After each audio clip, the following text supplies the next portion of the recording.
আসসালামু আলাইকুম। আজকে আমি দেখাবো কিভাবে স্বাদু গন্ধ বজায় রেখে মজাদার বোয়াল মাছ রান্না করা হয়। তাহলে শুরু থেকে শেষ অবধি পর্যন্ত আমার সাথেই থাকুন। এখানে আমি একটা বলে 6 পিস মাছ নিয়েছি। এর মধ্যে দিয়ে দিচ্ছি পরিমাণ মতো লবণ আর পরিমাণ মতো হলুদ গুঁড়া। এখন আমি মাছের সাথে ভালো করে মিশিয়ে নিব। আমার মিশানো হয়ে গেছে। এখন চুলায় আমি চলে যাচ্ছি ভাজার জন্য। এখন আমি একটা ফ্রাই প্যানে 3 টেবিল চামচ পরিমাণ অ্যাভোকাডো অয়েল দিয়ে দিচ্ছি। এরপর আমি মাছগুলো দিয়ে দিব। এখন আমি মাছগুলোকে একটা একটা করে উল্টিয়ে দিব। আমি যেভাবে এই পিঠটা মাছের ভেজে নিয়েছি অপর পিঠটা আমি ঠিক ওইভাবেই ভেজে নিব। আমার মাছগুলো ভাজা হয়ে গিয়েছে। এখন আমি মূল রান্নায় চলে যাচ্ছি। আমি চুলায় একটা প্যান বসিয়ে দিয়েছি। এখন এর মাঝে দিয়ে দিচ্ছি 3 টেবিল চামচ পরিমাণ অ্যাভোকাডো অয়েল আর তেলের মধ্যে দিয়ে দিচ্ছি 1/4 কাপ পেঁয়াজ কুচি। এখন আমি একটা স্প্যাচুলা দিয়ে নাড়তে থাকবো ব্রাউন হওয়া আগ পর্যন্ত।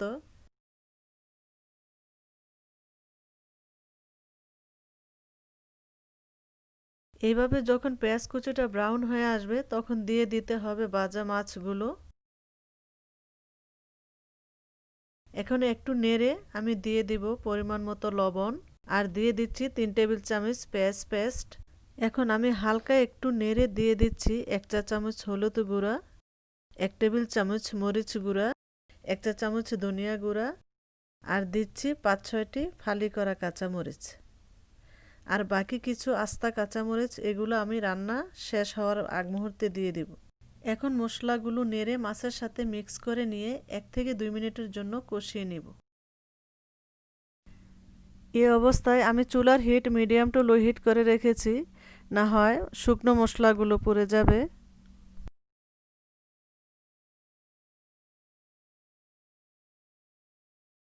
এই পর্যায়ে এসে আমি 1/3 কাপ পানি দিয়ে দিলাম মাছগুলোকে আরেকটু কষিয়ে নেওয়ার জন্য।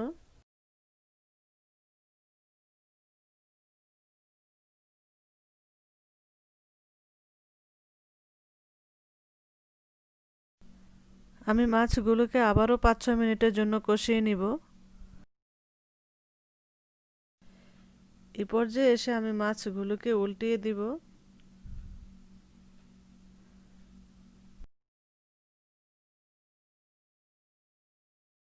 5 মিনিটের মতো হবে আমি কষিয়ে নিয়েছি। এখন দিয়ে দিব পানি 2 কাপ। এখন অপেক্ষা করব বলক আসা পর্যন্ত।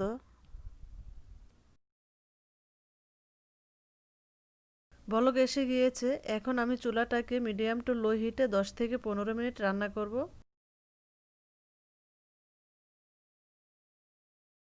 15 মিনিট পর দিয়ে দিচ্ছি রেখে দেয়া সেই কাঁচামরিচগুলো আর 1/2 চা চামচ ভাজা জিরার গুঁড়া।